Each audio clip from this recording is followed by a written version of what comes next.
Okay, so we've got a ton to cover today. Yeah. This document you sent over, it's fascinating, It's a lot. but pretty dense, I have to say. Sure. So basically, we're talking about aviation operations, all those things that happen behind the scenes Right. to make sure that when you fly from point A to point B, it's not just a smooth ride, but a safe one. Absolutely. We're not trying to turn anyone into a pilot here, No. but it's kind of like we're trying to make you the most informed passenger you can be. Like, Right. really understand what's going on Yeah. behind that curtain of, Yeah. the aviation industry. It's amazing how much most people don't even think about. Right. All the regulations and checks and backup plans. Yeah. It's really a lot going on. So let's just dive right in, huh? Let's do it. This Air Operator Certificate, the AOC, Yeah. sounds pretty official, like It is. kind of scary. That's a driver's license. Okay. But for the entire airline, right? So before they can even think about selling you a ticket, they have to prove to the authorities, the FAA or whoever it is, Right. that they can operate safely and by the book. It's not just the planes and pilots. I was going to say there's got to be more to it than that. It's everything. Maintenance, training, Wow. you name it, the whole system. So it really is like proving you're a responsible driver, Exactly. but on a massive scale. Yeah, huge scale. So is there someone, like one person at the airline who's really responsible, like Yeah, that's a good question. ultimately accountable for Right. making sure everything's on the up and up? Absolutely. They have this idea of an accountable manager. Okay. It's an actual person, right? Oh, wow. Not just some faceless corporation. Interesting. This person has the power to make sure that everything's running smoothly and safely. So it's like a real human face It is. on this whole operation. Yep. That's kind of reassuring, actually. Yeah, I think so. It's not just a rule book. Right. It's a person making sure the rules are followed. That's a great way to put it. So what happens after the airline gets this AOC? Yeah. Do they just Coast. coast on that approval, like, we're good? No, not at all. Really? No, the AOC is just the beginning, They're constantly being monitored, undergoing inspections. Oh, wow. They even have something called a quality system. What's that? It's a way for them to constantly evaluate and improve their operations. So it's like always trying to be better. Always. Even if you're already meeting the bare minimum. Exactly. Wow. Yeah. I'm already starting to see how much is going on. Right. Even before the plane leaves the ground. Yep. Speaking of which, Yeah. flight prep. Right. Big topic. Yeah, pilots do those pre-flight checks, but I'm sure Yeah. there's got to be more to it than just Definitely. checking the It's fuel. way more. It's Yeah. incredibly meticulous. A thorough visual inspection of the aircraft. Reviewing weather, calculating weight and balance. For like the passengers and the cargo and everything. Everything. Yep. Wow. And a ton more. Making sure every single system is good to go. So they're basically like checking off a Giant checklist. giant checklist Yeah. before they even start the Before engine. they even start. Yeah. What if something isn't perfect? Like, do they ground the plane for every little thing? Well, that's where this minimum equipment list comes in. Okay. The MEL. It basically says which pieces of equipment can be inoperable. Under certain conditions? Exactly. Without compromising. Without compromising safety. So it's like a calculated risk. Exactly. Like, your car needs an oil change, Yeah. but you can still drive to the mechanic. Perfect analogy. Yeah. You don't need to call a tow truck. Exactly. So does the MEL change depending on the plane or the road or? Yes.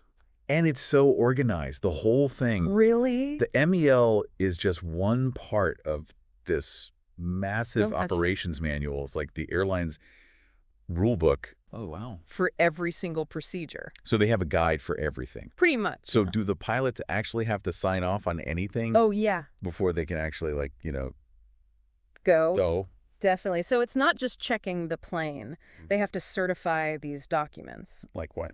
Things like the plane's airworthiness, Okay. those weight and balance calculations, Yeah. and the fuel requirements for the flight. So it's like layers of checks and balances to Absolutely. make sure everything's right. Yes. It's pretty reassuring, actually. It's a good system. Yeah. So far, we've just been talking about the plane itself. Right.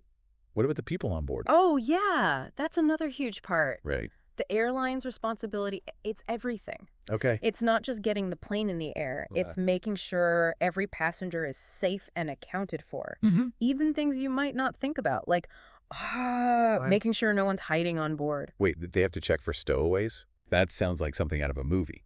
It's real. It's a Yeah. very real security measure. Wow. And beyond stowaways, right? Mm-hmm. They got to make sure passengers are seated right, Okay. hand baggage stowed correctly. Mm-hmm. Even things like, Like what? the galley equipment, is it secured? Oh, wow. It's all for safety. It's amazing how many little things I know. can have these safety implications. Yeah, absolutely. It's not just about comfort. It's about minimizing risk It is. in every way. Every way. So is there someone like in charge of all this, like one person who has the final say? Yeah. It's just like a captain on a ship. Okay. The pilot in command, or the commander, they have absolute authority. Oh, wow. And disobeying their instructions. Yeah. It's not just rude. It can actually have clearly legal consequences. Huh. So they're not just flying the plane. No. They're the ultimate decision maker for everyone's safety. Makes sense, but it's not something you think about as a passenger. No, not really. So what happens if something comes up? Something unexpected? Like what? Like the weather changes or there's a problem at the airport. That's where alternate aerodromes come in. Alternate aerodromes? Yeah, think of them as backup landing spots. Okay. Like a plan B. Got it. If the original plan falls apart. So there's always a backup plan. Always. What could trigger that? Like what kinds of things? Oh, that could be so many things. Like fog at the destination. Oh, right. Making it unsafe to land. Or maybe there's a mechanical issue. At the airport? Yeah, at the airport itself. Or a bunch of other things. And there are different types? Yeah. Like a takeoff alternate, if there's a problem right after takeoff. Right. And a destination alternate, if you can't get to the planned destination. Wow, so many backup plans. Right. It's a lot of planning. I'm starting to see that. Does weather play a big role in that? Huge role. Pilots can't take off unless the weather's good. Like at both airports? Both, yep. Departure and alternate. Wow. So even if it's sunny where you are, right, you could be delayed because of weather at the alternate. Exactly. Huh. Makes those weather delays a little easier to swallow. I think so. Knowing it's all about safety. Well, safety first. So what about fuel? I mean, it can't be as simple as just filling the tank, right? No way. Fuel calculations are super detailed. They have to make sure there's enough fuel, not just for the route, but also for delays, diversions. To those alternate airports. For the alternates, yep. Right? And even extra for unforeseen events. So they really are planning for everything. Everything. So does the type of plane matter for fuel? Oh, absolutely. Really? Yeah. Propeller planes have different needs than jets. Makes sense. So yeah, it's another layer. It's mind-blowing how much goes into this. Right. You just get on the plane, buckle up. Right. You assume you'll get there, but there's so much It's amazing going on behind the scenes, and we've only just scratched the surface. I've got a lot more to cover. I can't wait. It's going to be good. Yeah. Yeah. From first officer to captain, master your airline command course. Are you ready to shatter the skies and take your aviation career to the next level? Whether you're just starting out or aiming for your airline command, Captain James is your ultimate co-pilot for success. With over decades of experience in both the Air Force and top airlines, Captain James has flown everything from fast jets and the P-3 to the Boeing and the Airbus, racking up countless hours in the sky.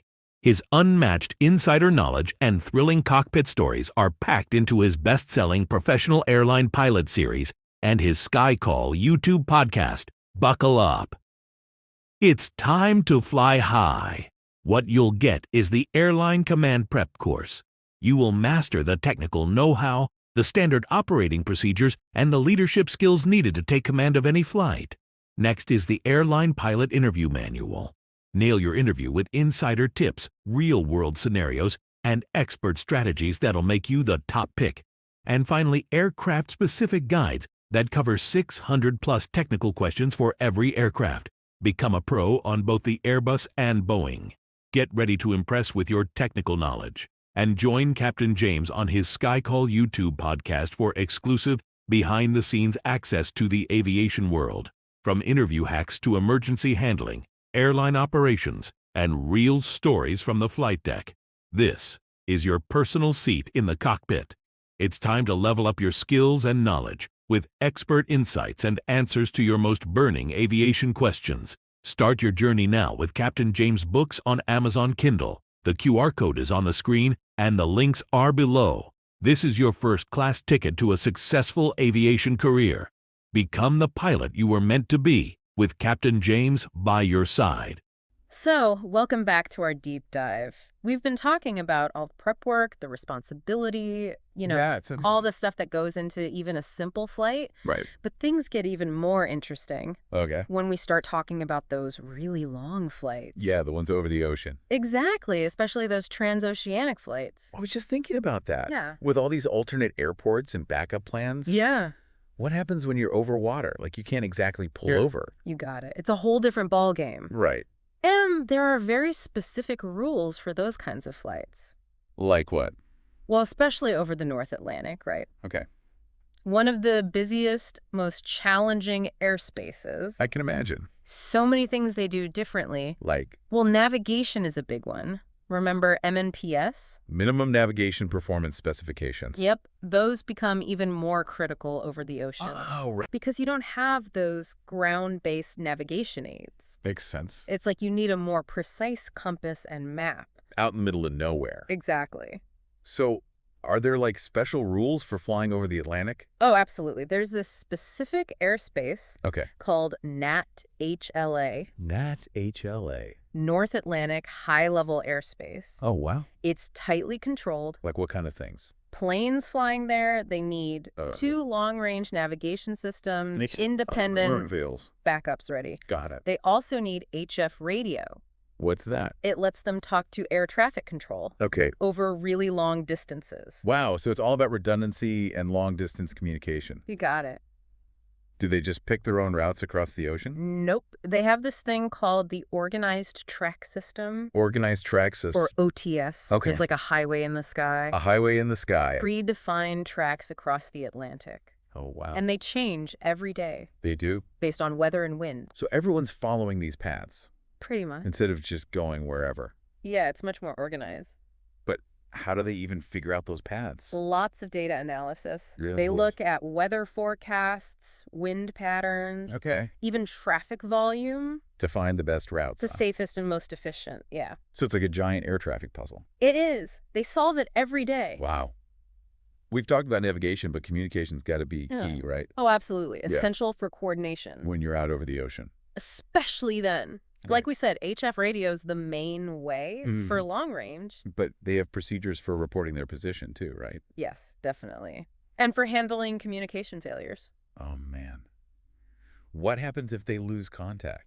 Well, they have a plan for that too. Really? If communication's lost, they follow a specific procedure. Like what? Maybe maintain their course and altitude. Okay. Or divert to a predetermined location. So even in a communication blackout, they're not just flying blind. Nope, they've got a backup script. That's reassuring. But communication's only one part of it, right? Right. What about weather? Things must get pretty crazy over the Atlantic. Oh, yeah, especially in winter. What's the biggest challenge? Jet streams. Jet streams. I remember learning about those. There are these fast air currents high up in the atmosphere. Right, but how do they affect the flights? They can really impact flight time and fuel. So do they try to avoid them? Not really avoid, more like work with them. Okay. Like, if you can fly with the jet stream, it's like Yeah. a free boost. Oh, I see. But flying against it is like swimming upstream. Makes sense. Use those natural forces when you can. Exactly.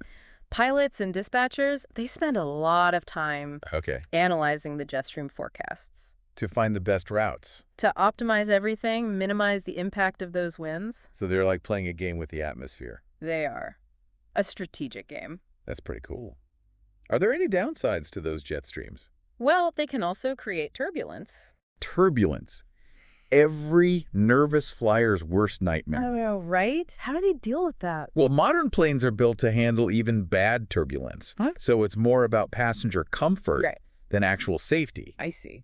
Pilots also use weather radar, and they talk to air traffic control Okay. to try to avoid the worst of it. So technology, training, and a bit of luck. Pretty much. Yeah. You also mentioned icing earlier. Oh, yeah. That's another big one, right? Huge concern over the Atlantic, yeah. Especially in winter. When it gets super cold up there. Right, and we know ice can cause all kinds of problems. So how do they deal with that risk on these long flights? The planes have ice detection and protection systems. Like what? It could be heated wings, Oh, correct. or probes that detect ice buildup, Uh-huh. or de-icing systems. They spray fluid to prevent ice. Wow. So it's like giving the plane its own winter coat. Exactly. They're constantly battling the elements. That's a great way to put it. And then there are those polar flights. Oh, yeah. Those must be even more extreme. You got it. Polar flights are a whole different ball game. What makes them so different? I mean, besides the cold. Well, we talked about how magnetic compasses don't work well near the poles. Right. So they use grid navigation with gyroscopes Okay. and inertial navigation systems. Got it. But the extreme cold itself, it's a huge challenge. How so? Fuel can freeze, aircraft performance changes, Really? even ground handling procedures have to be adjusted, Wow. and they have to worry about solar radiation. Solar radiation. Yeah, it can affect Because communication. that's like flying to another planet. Almost. It's really specialized flying. Sounds intense. Only the most experienced pilots handle those routes. Wow. Speaking of experience, how do they figure out all those flight details? What do you mean? Like how much weight the plane can carry, the speed for takeoff? No, right. I've noticed planes don't always take off at the same speed. That's a great observation. So how does that work? It's all about performance calculations. They take into account the weight, the runway length, the weather, Wow. even the altitude of the airport. It's like a giant math problem. It is, with real-world consequences. No kidding. Yeah. So those calculations change based on where they're taking off. Absolutely. Taking off from a high-altitude airport on a hot day, Yeah. you'd need to be going way faster. Than, say, a sea-level airport on a cool day. Exactly. So they really are crunching numbers all the time. All the time, to stay safe. Wow. Do they ever have to make adjustments based on those calculations? All the time. Like what? Like if the flight's full of passengers and luggage, Yeah. they might have to adjust the fuel. Oh. Or even leave some cargo behind Really? to keep the plane within safe limits. So it's a constant balancing act. It is. Safety, efficiency, and getting everyone where they need to be. This has been amazing. I had no idea how much goes into all this. I know, right? I'm feeling like a much more informed passenger. That's great to hear. Yeah. And believe it or not, What? we've got even more to explore. There's more. In the last part of our deep dive, we're going to look at the human side of all this. The human side. The people who make it all happen. Cabin crew, ground crews, everyone. I can't wait. All right, so we're back for the final part of our deep dive. We've talked about so much already, the checks, the navigation. Polar flights. Yeah, even polar flights. But now I'm curious about the people. The human element. Yeah, exactly. We've talked about pilots and air traffic control. Right. But what about the cabin crew? What's their role in all this? Oh, they're so important. People often just see them as, Yeah, the face of the airline. face, right. Making sure you have a comfy flight. But it's got to be more than that. It's way more than that. Right. They're a critical part of safety and security on every single flight. I've always been amazed by how calm they are, I know, right? especially during turbulence or like, Anything unexpected? yeah. Is that just natural or do they get some kind of training? Oh, there's intense training. Really? It's not just about serving drinks, Right. They're trained to handle all kinds of situations. Right. Everything from routine passenger service to emergency, Emergencies? Like what kind of emergencies? first aid, firefighting, evacuation procedures, Wow. even security protocols. They have to be ready for anything. So they're like multi-skilled safety professionals Yeah, in disguise as flight attendants. you got it.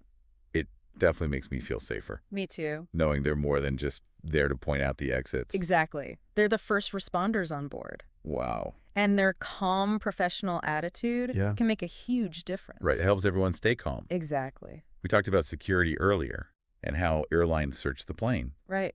Is the cabin crew involved in that? Or is that just ground staff? Oh, they're a big part of it. Really? Yeah, they're trained to be super vigilant, Okay. always looking for anything suspicious, Yeah. and they know exactly what to do if there's a threat. So they're really looking out for us. Always. Not just our comfort, but our safety too. It's all part of the job. It really makes you appreciate them more. For sure. So far, we've been focused on the people we see on the flight. Right. What about everyone behind the scenes? Oh, the unsung heroes? Yeah. There's a whole army of people working back there. Like who? Ground crews, maintenance techs, dispatchers, so many more. Wow. Without them, those planes wouldn't even leave the gate. It's easy to forget about them. I know, right? They make it all possible. They do. So what are some of the things they do? Well, ground crews, they're the ones you see at the airport, Yeah. loading bags, fueling the plane, Right. guiding them in and out of the gates. Like a giant stage crew for an air show. That's a great analogy, making sure everything's perfect for each flight. And what about those maintenance techs? They're the ones keeping those planes airworthy. Yeah, but what does that actually involve? Regular inspections, routine maintenance, repairs. They're like the doctors for the planes, you know? Keeping them healthy. Checking their vital signs, making sure they're good to go. So it really does take a village to get a plane in the air. It does. Everyone working together. And you mentioned dispatchers? Oh, yeah, they're important.